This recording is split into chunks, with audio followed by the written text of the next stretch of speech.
Vamos a seguir tratando el tema de la purificación, que es el que trata San Francisco de Sales en el capítulo 6 de la primera purificación, que es la de los pecados mortales.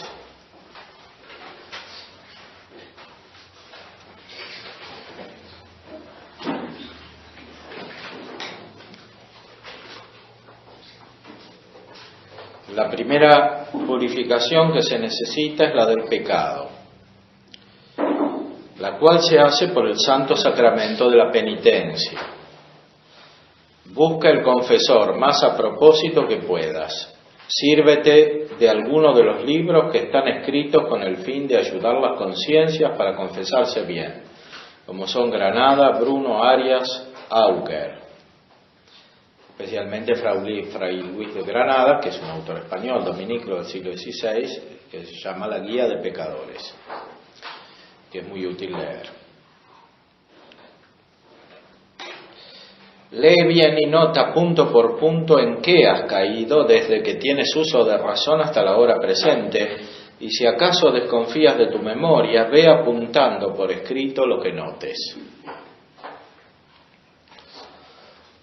Aquí San Francisco aconseja una confesión general para la primera conversión, o sea, para recuperar de verdad la vida de la gracia.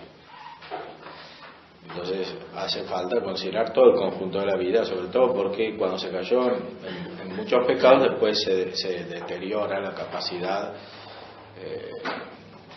cognoscitiva de la memoria. Entonces hay una distorsión en la memoria, influida por el desorden afectivo. Por eso no se conocen bien los pecados. Es necesario razonar adecuadamente sobre los pecados pasados. Padre, ¿Qué? El libro que dijo Guía de Pecadores. Después de haber preparado y juntado de esta manera los humores viciosos de tu conciencia, detéstalos y arrójalos por medio de la más fuerte contrición y dolor de que fuere capaz tu corazón. O sea, hay que sentir el dolor de los pecados y hay que entender que son pecados. Y eso es considerar.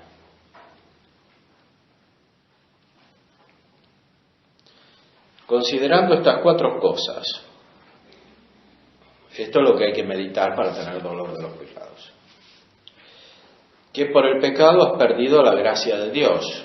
Esto es lo fundamental, porque es la vida divina, la belleza divina, espiritual, que se pierde totalmente por el pecado.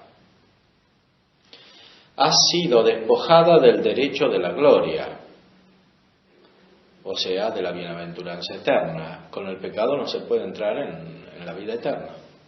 Y un pecado lleva a otro pecado y finalmente se pierde la vida eterna.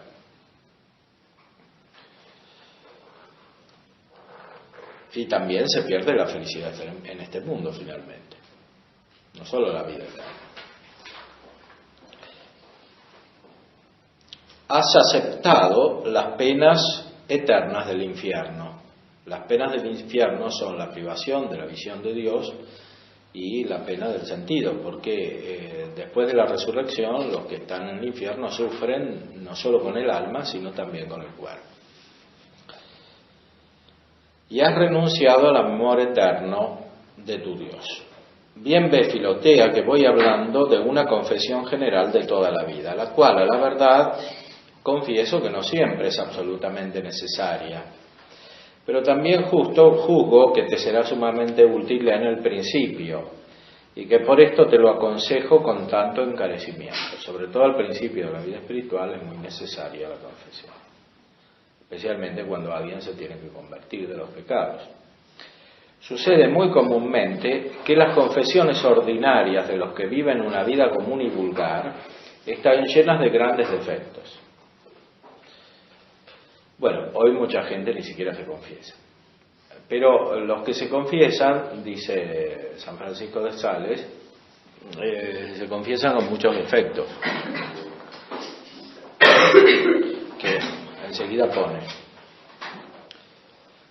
Porque muchas veces no se preparan poco para la confesión. Y entonces, como no se preparan, no tienen dolor de los pecados. Otras no tienen la contrición necesaria, es decir, el arrepentimiento. Y a veces hacen teorías para justificar los pecados, que es lo que dice San Pablo al principio de la carta a los romanos.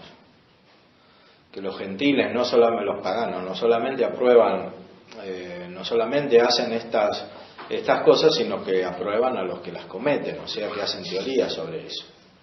Hay teoría injustificada, interpretando mal la Sagrada Escritura si son cristianos o la ley natural si son paganos.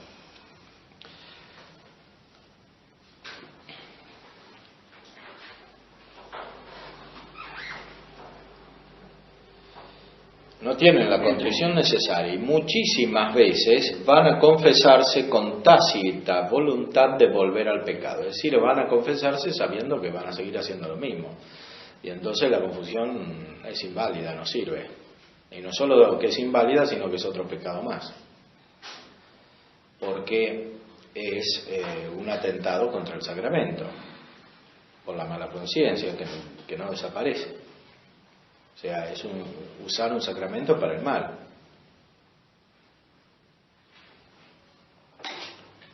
Y esto dice San Francisco de Sales que sucede muchísimas veces.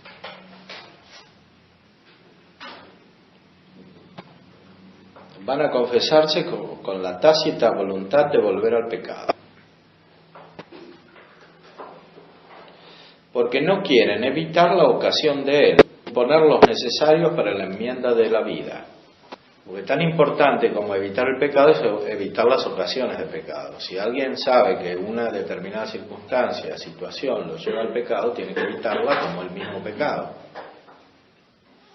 Porque es seguro que si se pone en esa situación va a volver a caer en el pecado. Entonces no hay verdadero arrepentimiento si no evita las ocasiones próximas del pecado.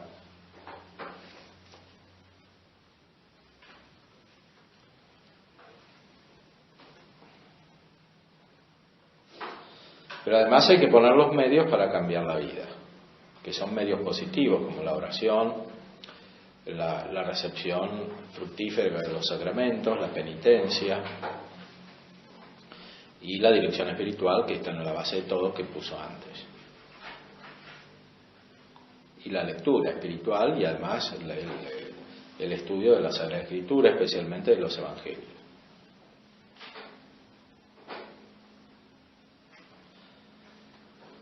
Pero además de esto sirve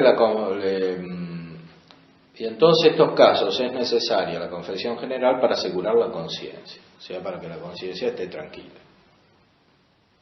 Porque de otra manera no está tranquila. A veces está tranquila por defecto, o sea, porque ya está asentado el vicio de tal manera que ni siquiera remuerde la conciencia.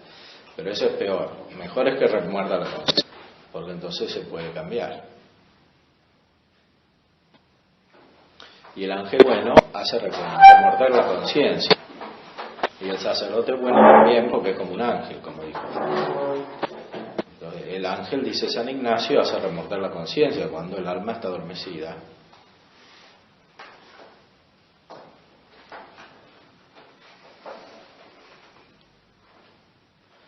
Pero además de esto sirve la confesión general para darnos conocimiento de nosotros mismos, para excitar una confusión saludable de nuestra vida pasada.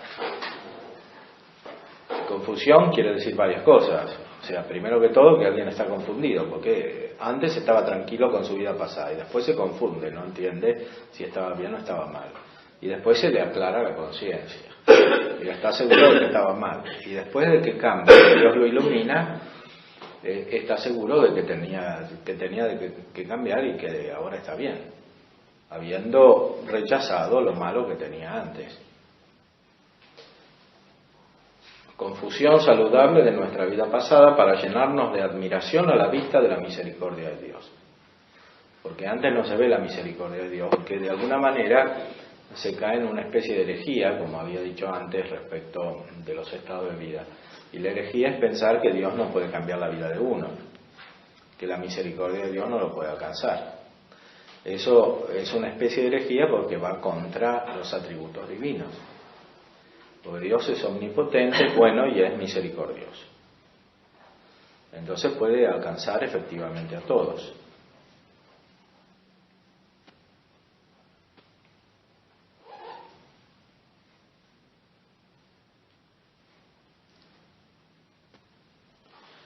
llenarnos de admiración a la vista de la misericordia de Dios, que con tanta paciencia nos ha esperado para sosegar nuestros corazones, aliviar nuestros espíritus, excitar en nosotros buenos propósitos, y para que nuestro Padre Espiritual tenga un motivo de darnos advertencias correspondientes a nuestra condición.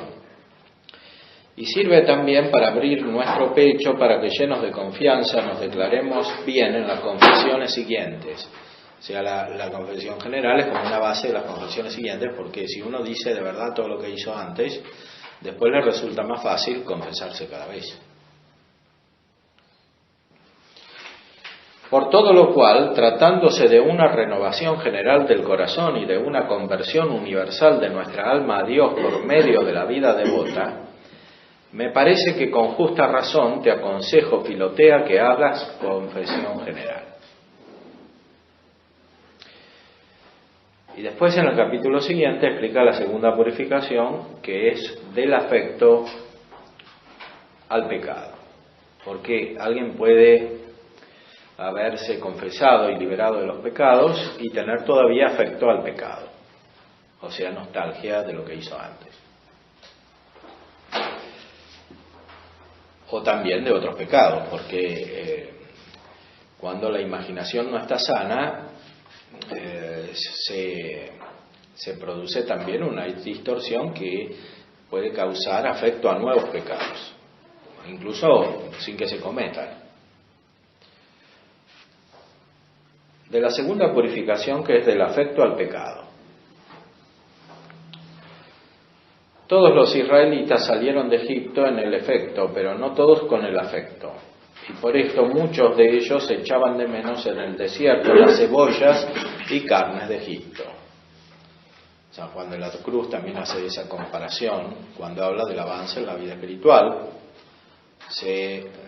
Cuando se va desprendiendo alguien de lo más carnal o de lo más humano, de lo más afectivo, después tiene como una nostalgia de lo que dejó, porque todavía no ama suficientemente y no percibe bien lo que le espera después. Del mismo modo, hay muchos penitentes que en el efecto salen del pecado, pero no dejan, sin embargo, el afecto. Quiero decir que se proponen no pecar más, pero con una cierta repugnancia de privarse y abstenerse de los miserables atractivos de la culpa. Es verdad que su corazón renuncia y se aparta del pecado, pero no por eso deja de volverse muchas veces hacia aquella parte, como hizo la mujer de Lot, hacia Sodoma. Se abstienen del pecado como los enfermos que se privan de comer melones cuando el médico los amenaza con la muerte si los comen. Pero les inquieta esta privación, hablan de ella, regatean el cumplirla, quieren olerlos por lo menos, y tienen por dichosos a los que pueden comerlos, los melones. Así estos flacos y perezosos penitentes se abstienen por algún tiempo del pecado, pero de mala gana, y quisieran poder pecar sin condenarse. Esto es lo principal de una vida espiritual muy perfecta y muy en riesgo de perderse inmediatamente.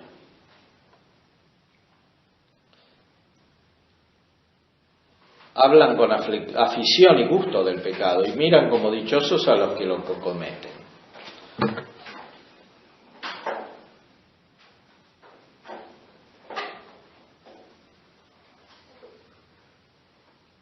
Y pone varios ejemplos. Un hombre y una mujer.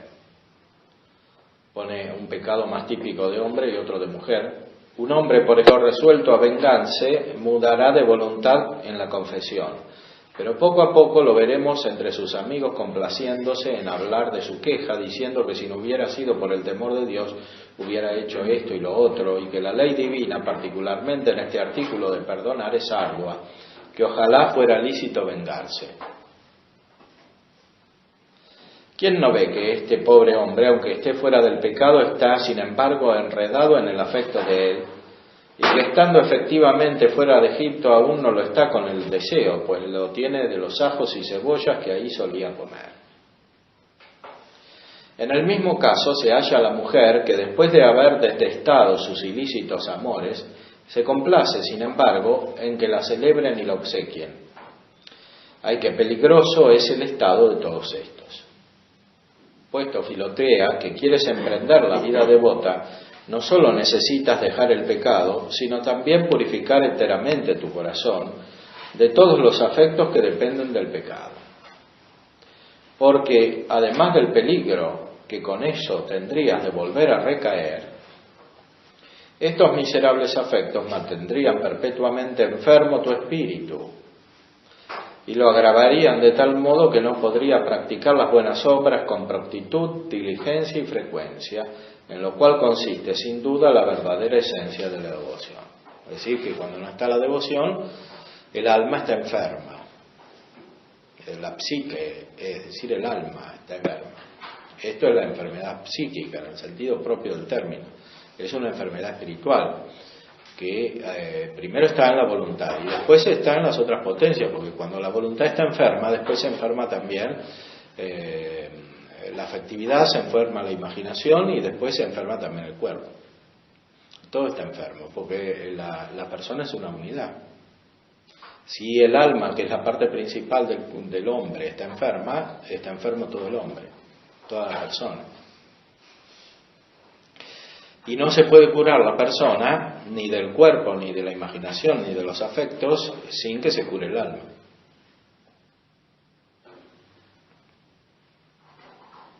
Por eso los buenos psicólogos no se quedan simplemente con la observación ni con los consejos humanos, sino que apelan al único remedio, que es la gracia divina, al cual se ordenan todos los otros. Y si tienen utilidades por la ordenación que tienen a la gracia divina. Y aquí San Francisco de Sales, como todos los santos, lo advierte con mucha claridad. También Santo Tomás habla cuando explica la gracia, habla del alma que está enferma y que primero se sana en cuanto al alma y después se sana en cuanto al cuerpo. La gracia primero toca el alma y después toca el cuerpo y produce la armonía general de toda la persona.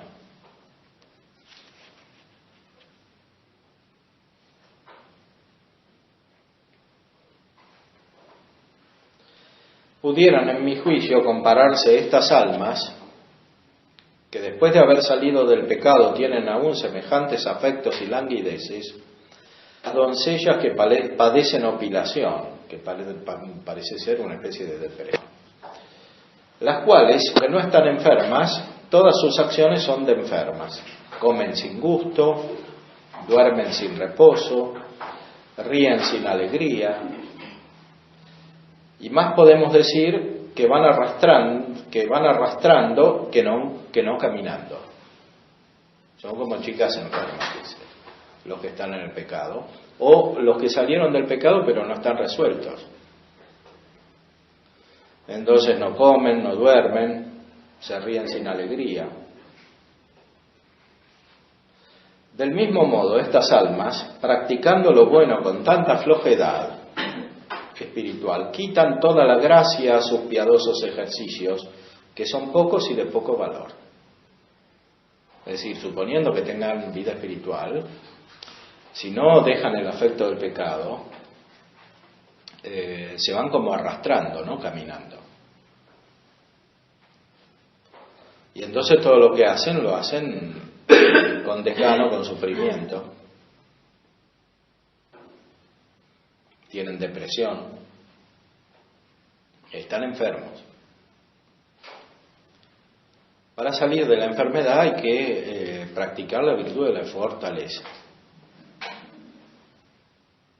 y recibir el don de fortaleza del Espíritu Santo.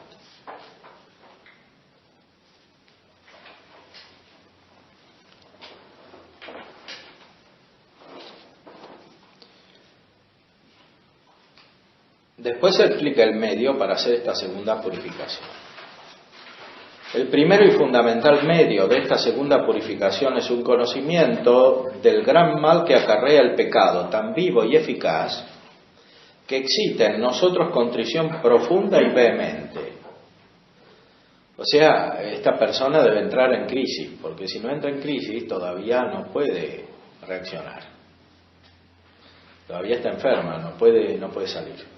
Tiene que entrar en crisis, tiene que tener dolor de los pecados, perturbación interior por los pecados.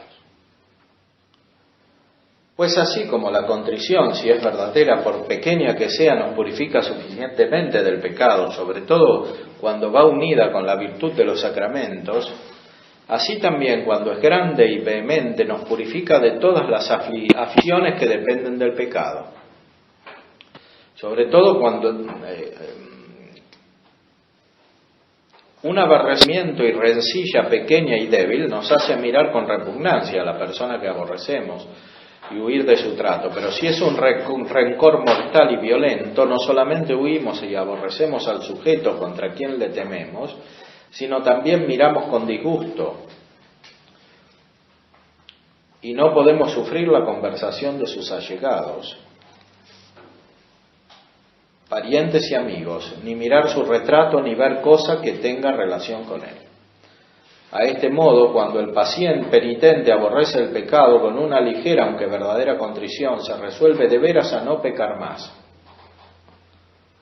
Pero cuando lo aborrece con una contrición poderosa y fuerte, no solamente detesta el pecado, sino también todos los afectos, consecuencias y ocasiones de él.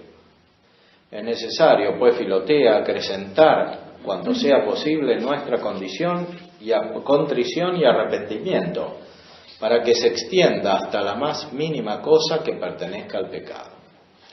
Así Magdalena, al convertirse, perdió de tal modo el afecto a la culpa y a los placeres que había buscado, que jamás volvió a pensar en ellos. Y David protestaba que aborrecía no solamente el pecado, sino también todos sus caminos y sendas. Y aquí en lo que consiste la renovación del alma, que compara a la del águila del mismo profeta. Para llegar a este conocimiento y contrición es necesario que te ejercites cuidadosamente en las siguientes meditaciones, que si las tienes bien, desarraigarán de tu corazón, mediante la divina gracia, el pecado y sus principales afectos, que es el fin para que expresamente las he formado. Te servirás de ellas por su orden, según van señaladas, no tomando más que una para cada día, la cual meditarás, si es posible, por la mañana, por ser tiempo más propicio a las oraciones suaves, y las rumiarás por todo el resto del día. Y si acaso no estuvieres aún hecha a meditar, mira lo que se dirá en la segunda parte. Y aquí pone unas meditaciones que son como una especie de ejercicios espirituales semejantes a los de San Ignacio de Loyola. San Ignacio también en la primera semana de los ejercicios espirituales pone meditaciones para desterrar el afecto al pecado. Y dice San Francisco de Sales que hay que hacerlas cada día a la mañana, para que todo el día esté como designado por estas meditaciones que se hicieron a la mañana, al empezar del día, cuando el alma está más despierta y más propensa a recibir el influjo de las inspiraciones divinas.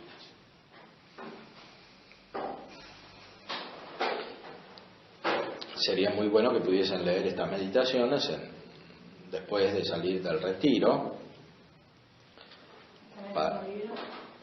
Sí.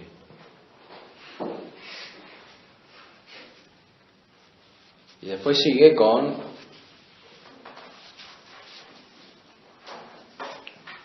las purificaciones.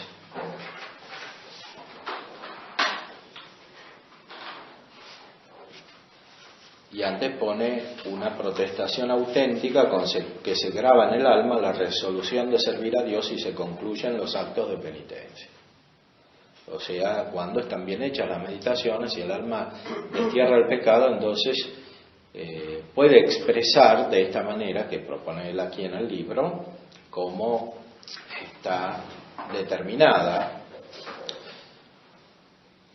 Volviéndome a mi benignísimo y piadosísimo Dios, deseo, propongo, determino y resuelvo irrevocablemente servirle y amarle eternamente, dedicándole y consagrándole a este fin mi entendimiento con todas sus facultades, mi alma con todas sus potencias, mi corazón con todos sus afectos, mi cuerpo con todos sus sentidos, protestando para siempre no abusar más de parte alguna de mi ser contra su divina voluntad y majestad soberana, a la cual en espíritu me ofrezco en sacrificio y víctima para ser siempre su leal, obediente y fiel criatura, sin querer jamás retractarme o arrepentirme.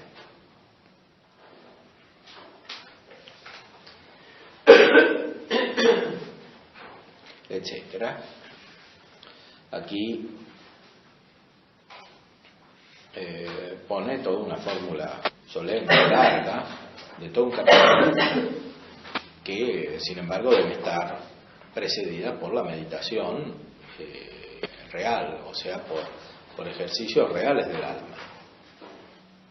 No puede hacerse de manera oficial, tiene que ser el fruto de los ejercicios espirituales, que son ejercitaciones, en las cuales va habiendo muchos sentimientos contrastantes. Y por eso es bueno hacer los ejercicios espirituales, como también dice San Ignacio, con el Padre Espiritual.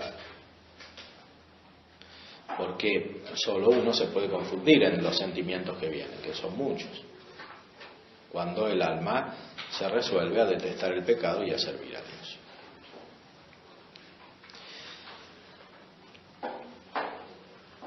Ahora, los dejo para que mediten estas cosas y seguiré hablando con los que se habían anotado.